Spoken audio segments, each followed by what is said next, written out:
Now, we bring you a world of adventure with Rocky Jordan.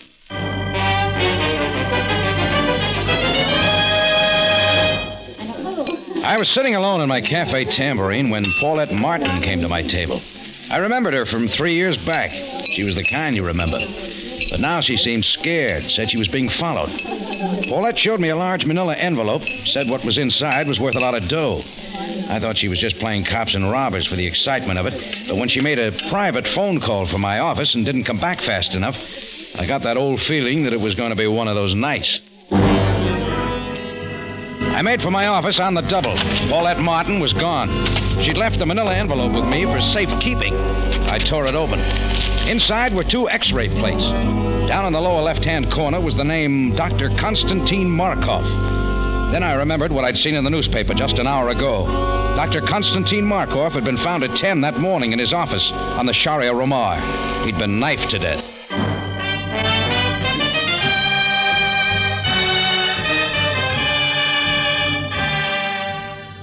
On a narrow street, not far off Cairo's native quarter, stands the Cafe Tambourine, run by Rocky Jordan. The Cafe Tambourine, crowded with forgotten men, alive with the babble of many languages. For this is Cairo, where modern adventure and intrigue unfold against a backdrop of antiquity. Tonight's Rocky Jordan story, Dr. Markoff's Discovery.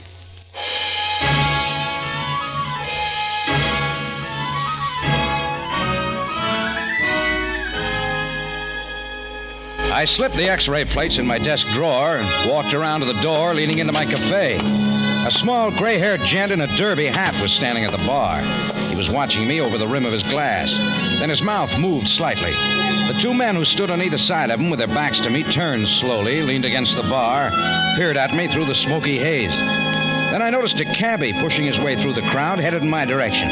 His eyes skipped around the cafe as if he were looking for somebody. As he came up, he took his cap off, started twisting it in his hand. 1,000 pardons. You are Mr. Jordan? Yeah. The young lady I drove here in my cab, I believe she said she was coming to see you. What about it? She told me to wait, Mr. Jordan. She said she would only be a minute, but already... Well, she's gone, friend. Gone? But no, she did not pay me. She owed me 50 piastres. She promised to give me 50 piastres. All right. Your evening won't be a total loss. We can do business. Your cab outside? Yes, Mr. Jordan. A fine automobile. An excellent automobile. A wonderful... Okay, you sold me on it. Here, this'll do as a retainer. I may need you for a little while. Oh, thank you, sir. Thank you. I'll be out in a minute. I figured I'd check on why the X-rays were worth so much dough first. I went back into the office, picked up the X-rays, and walked out through the cafe. 3 pair of very interested eyes followed me all the way. George, the cabbie, was sitting at the wheel of his hack, grinning from ear to ear. I gave him the address, and we drove off.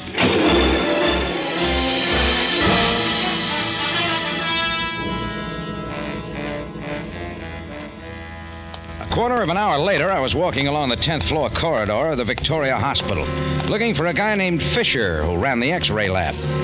After a series of left and right turns along the deserted, dimly lit halls, I finally pulled up in front of the X-ray lab. I reached for the doorknob. Then I heard it.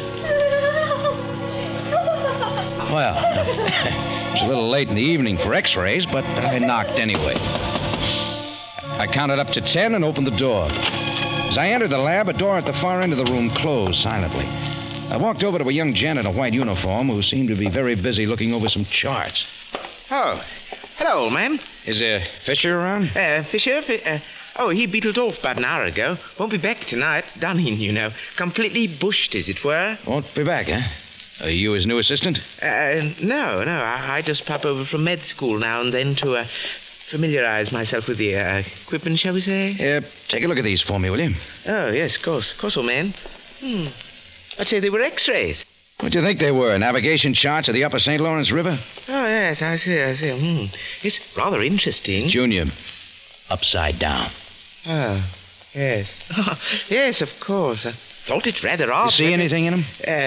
No, I don't, old man. Awfully large stomach, though, really. Must be a very fat old thing. Yeah, hand him over. Really, old man, I must confess I'm not too familiar with this sort of thing, actually. However... All right, never mind. However, on the second floor, Dr. Kingston... Yes, I know. See you later. I say, old man, that's not the way out. That's the door to the closet. And good night to you, too, sweetheart. I say, old Junior, man... you should know that nurses aren't allowed on this floor. Not even the pretty ones. Good night. Oh, and wipe that lipstick off your collar. I went back out into the hall with the x-ray prints tucked under my arm and started for the elevators. But I didn't make it. Halfway down the corridor, a door opened suddenly. An arm shot out, and I caught the fist in the side of my head, and down I went on the cold white marble floor, listening to the footsteps hurry away down the corridor. I hadn't blacked out entirely. When I got to my feet a few seconds later, I looked around for the x-ray plates. They were gone. I hurried over to the elevators. Only one of them was in operation, so I started down the stairs. On the first landing, I bumped into them. I stopped. They stopped. There were three of them. Two tall, heavy-set gorillas flanking a small, slim gent with a derby hat. The characters I'd seen earlier in my cafe. Then the little guy reached for his hip pocket. Instead of a gun, he brought out his wallet and started up the stairs toward me, alone. You will come with us, Mr. Jordan. Well, you'll have to make me a good offer. Maybe a set of pickle dishes, huh? Perhaps this will persuade. I am Colonel Bukhar of the Istanbul Police. My credentials. Istanbul, huh? You're a little out of your territory. What's the matter, take the wrong streetcar? Shall we go, Mr. Jordan? Mind telling me where? You have a choice. Choice? Yes. Police headquarters or the morgue.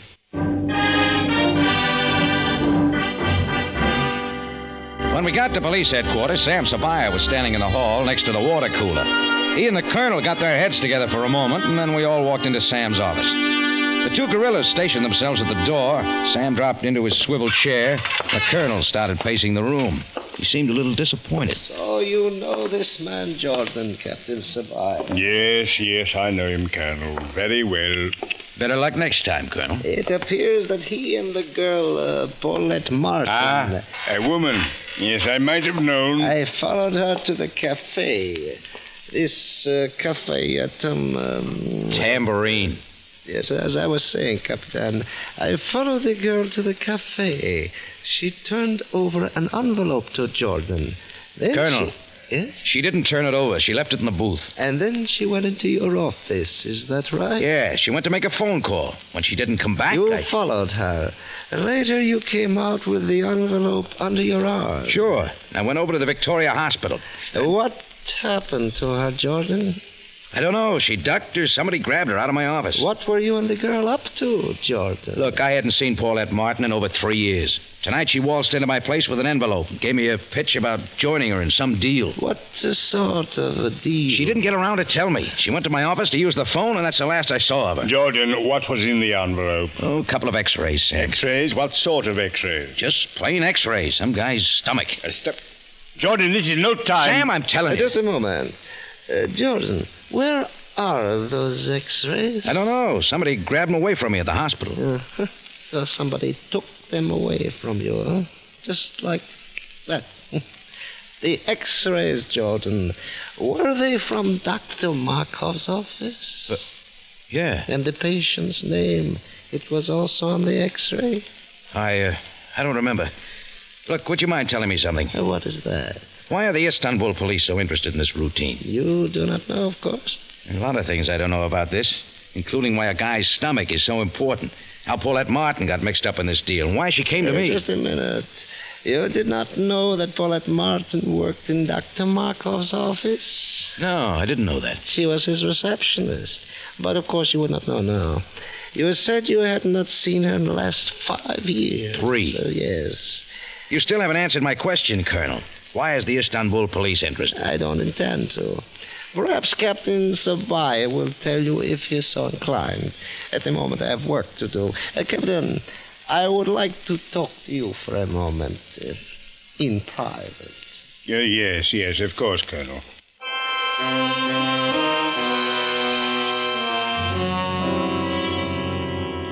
And with that, the Colonel's 2 boys eased me out of the office into the hall.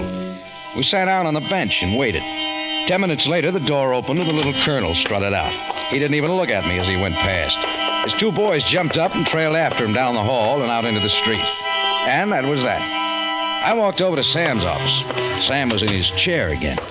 Come in, Jordan. Look, Sam, I love that guy, but what's he doing down here? Cairo's in Egypt, not Turkey. It concerns the murder of Dr. Markoff.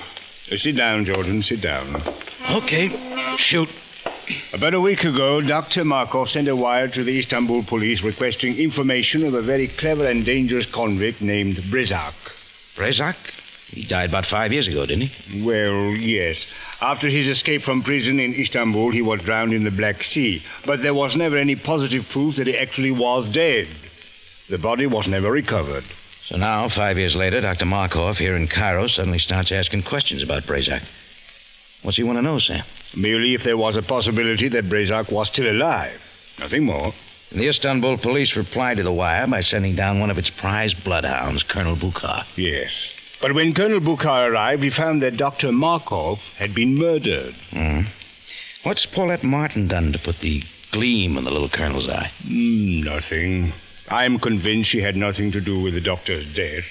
However, the colonel doesn't go along with the idea, huh? That's right.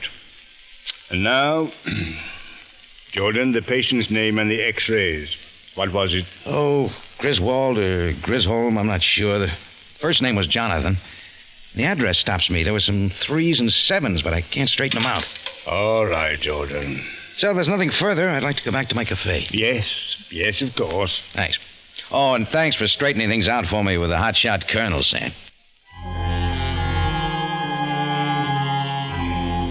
I went back out into the street, and there was George, the grinning cabbie. He wasn't going to lose a paying customer if he could help it. 10 minutes later, we pulled up in front of 3337 Sharia Kubri.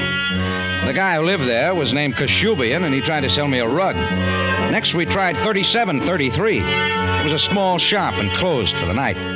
Number 3737 turned out to be an empty lot, so we mushed on. A little later, we pulled up in front of 7337 on the classy side of town and hit the jackpot.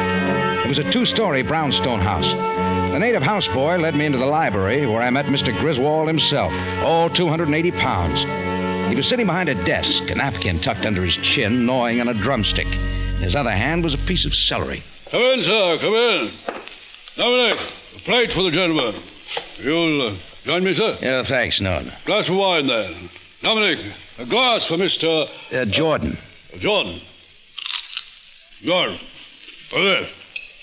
Pleasure, sir. Pleasure. Sit down. You'll excuse me. Oh, yeah, go right ahead. Nothing like a bit of bird and a bottle of fine wine before retiring, you know. So you won't join me, huh? No, thanks. Well, then. Now, Mr. Jordan, to what do I owe the pleasure of this visit? Dr. Markoff. Oh. Dr. Markoff. He's dead, sir. Just this morning. I read about it. Sad. Yes, I know. He took some x-rays of you recently, didn't he? X-rays? Yeah, indeed, sir. Indeed he did. But how did you know? A doll named Paulette Martin waltzed into my cafe tonight. She said they were worth a lot of dough. Any idea why? See here, Mr. Jordan. Is this some sort of a... excuse me. I don't think so, Griswold. I took the x-rays over to a friend of mine at the Victoria Hospital. On the way out, I was slugged and relieved of the x-rays. I don't understand, sir. Why would anyone go to all that trouble for x-rays of my gad, sir? It's preposterous. I must say I don't like the idea of my stomach being battered about Cairo from pillar to post in this manner. No, sir. I don't enjoy it one bit. Rather indecent, don't you think? After all... All right, Griswold, relax. I think I see the pitch. Sorry I bothered you. One moment, sir. Pardon me. I want to know more of this. Some other time, Griswold. I'm in a hurry. See you around. I went back out into the street.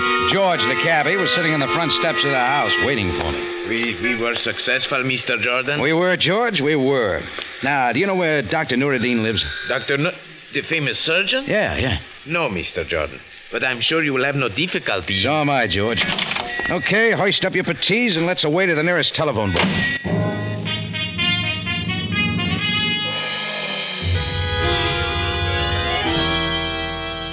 If anybody would know about unusual x-rays, it would be the surgeon, Nuruddin. At 9:45, I was ushered into his study. At 10 o'clock, Dr. Nuruddin and I had a glass of sherry, and at precisely 10:15, I left with a small pencil sketch he had made.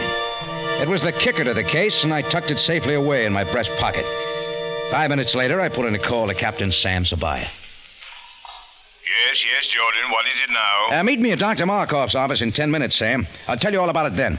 Oh, and bring the key. Just a minute, Jordan. Bring the key, Sam. Bring the office key.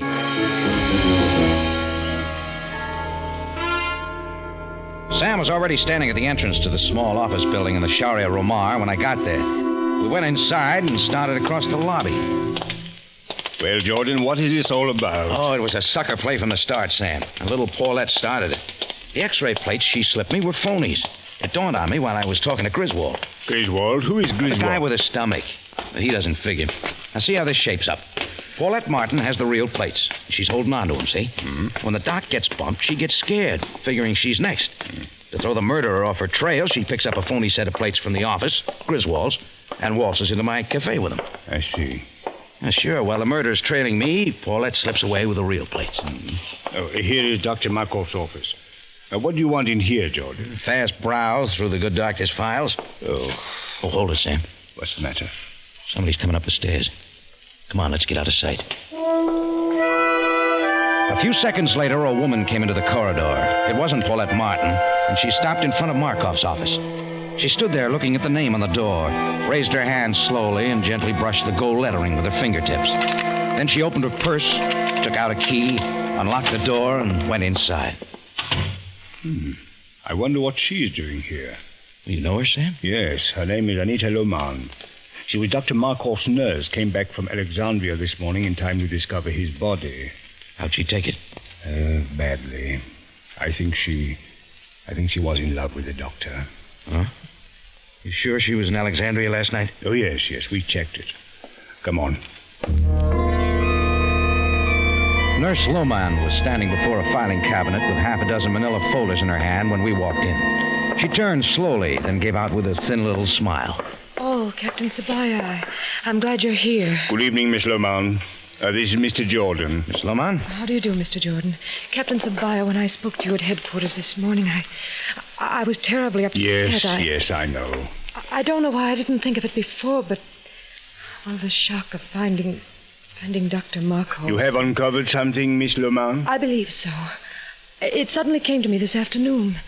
I was trying to find some reason why anyone would want to take Dr. Markoff's life.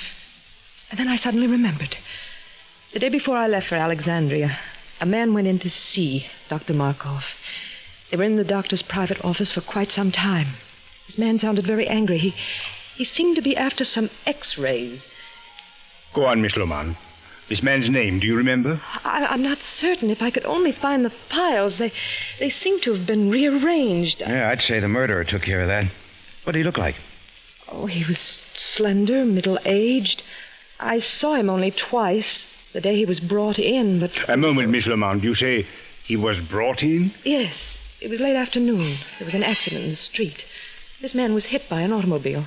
He wasn't seriously hurt, though quite dazed. After he was brought in, he complained of pains in his head. And Dr. Markoff took x-rays? Yes. A short time later, however, the man seemed perfectly normal. Doctor sent him home and told him he'd be around to see him that evening. If I could only find those x-rays... Oh, you won't, Miss Loman, but... here, take a look at this. Would the x-rays look something like this? I took the piece of paper Dr. Nuruddin had given me out of my pocket and spread it out on the desk. On it was drawn the head of a man in profile. Directly behind the ear at the base of the skull was a small area shaded in red pencil. The girl began studying it. Jordan, where did you get this paper? Dr. Nuruddin. You've heard of the surgeon, haven't you, Sam? I went over to see him before I called you on the phone. He drew the sketch for me, describing an operation that was performed over 12 years ago in Prague. An operation? Yeah, on this guy, Brazak. Well, this was several years before he went to prison. Brazak was hurt in a hunting accident. His family had a lot of dough, and they hired a surgeon from Vienna.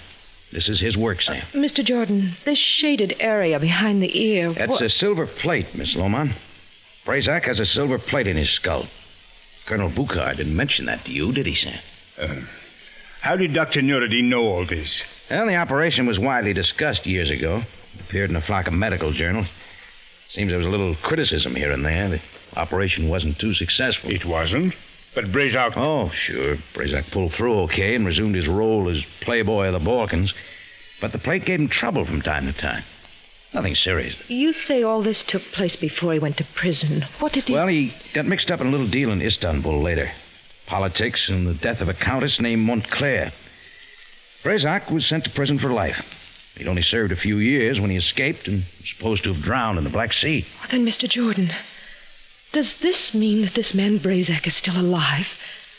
That you're able to identify him by this silver plate? If we had the x-rays, this piece of work could probably be identified as easily as if the surgeon had signed his name on the silver plate. That's what made your Dr. Markoff send the wire to the Istanbul police requesting information of Brazak. Now, if we had the x-ray plates with the patient's name on it... Look, Sam, we're wasting time. There's still an outside chance we can grab Paulette Martin before she skips. Perhaps she doesn't intend to skip. All right, we'll try both angles. Sam got to work on the phone and told his boys to cover the airports, train, and bus depots. From Nurse Lomond, I got half a dozen addresses where Paulette might be holding in. Sam picked out 3 addresses and raced off in the police car. Armed with the other 3, George, the cabbie, and I took off. George and I connected on the second address, a small 3-story apartment house alongside the Dorchester Tower building. Paulette was just coming out of the apartment house when she saw us.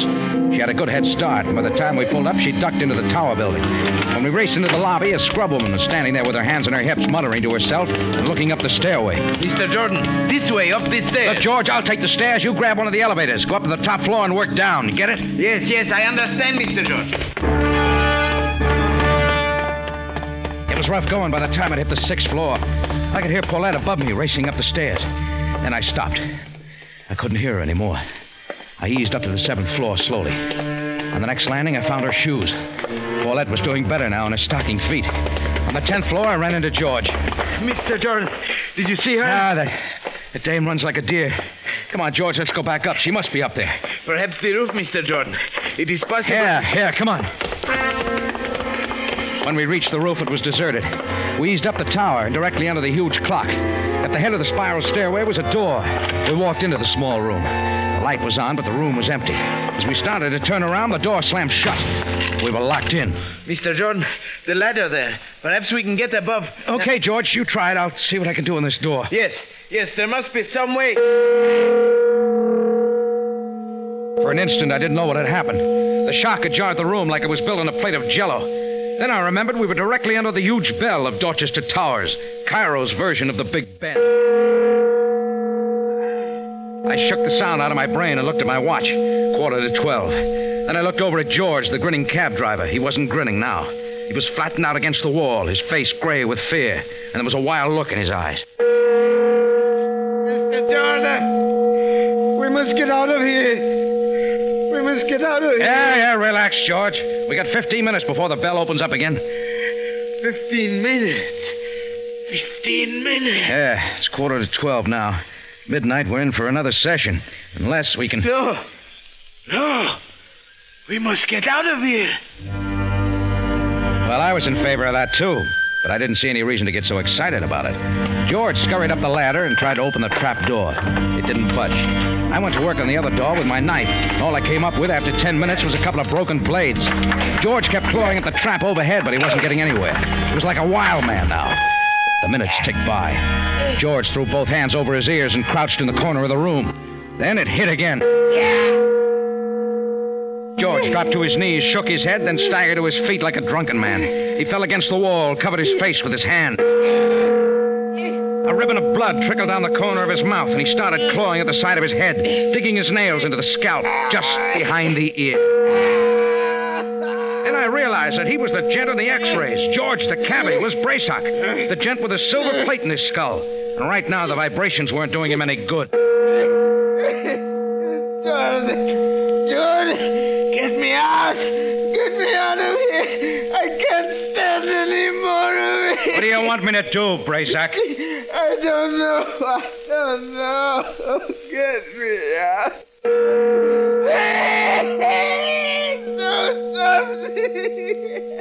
I can't stand anymore. Do something. Okay, Brazak. You talked me into it. I Tapped him with all I had on the point of the jaw, and he went limp. Brazak didn't have to worry about the bell anymore.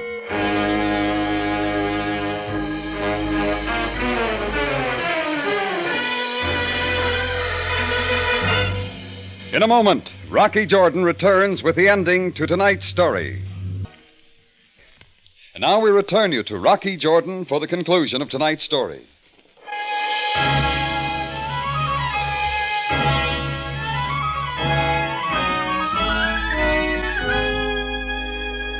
I took the rest of the midnight sonata, and a few minutes later, the door to the tower opened. Sam was standing in the doorway. At the other end of the handcuffs was Paulette Martin.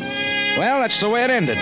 When Paulette found out that Brazak was using an assumed name, she got the idea she'd blackmail him for the plates. Brazak, thinking Dr. Markoff was in on the deal, went over and killed him. Paulette got scared and came to me, and you know the rest. I went back to my cafe, and a couple hours later, Sam showed up in my office. He was wearing a grin from ear to ear, beating out the hotshot colonel for the capture of Brazak, alias George the Cabbie, had done it. Have a cigar, Jordan. Speak up, will you, Sam? That pounding I took with a bell made me a little hard of hearing. Have a cigar, Jordan. Oh, thanks, Sam. Colonel Bucard is not very happy about the way things turned out. What'd you say? I said the colonel is not very happy. Oh, yeah. Looks like the local boys beat him out of a feather in his cap, huh? Oh, yes. And, of course, there is also a small matter of a reward. What, Sam? Never mind, Jordan. I will see you later. Oh, Sam. Yes? Yes? About that reward, don't bother sending me my share. I'll be down to headquarters to pick it up. Good night, Jordan. Good night, Jordan. Good night, Sam.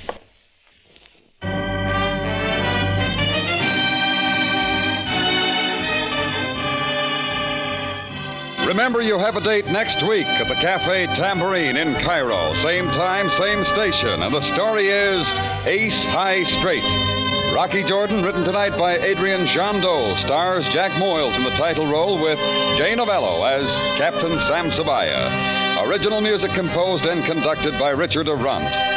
Rocky Jordan is produced and directed by Cliff Howell. Larry Thor speaking. Rocky Jordan is presented over CBS, the Columbia Broadcasting System.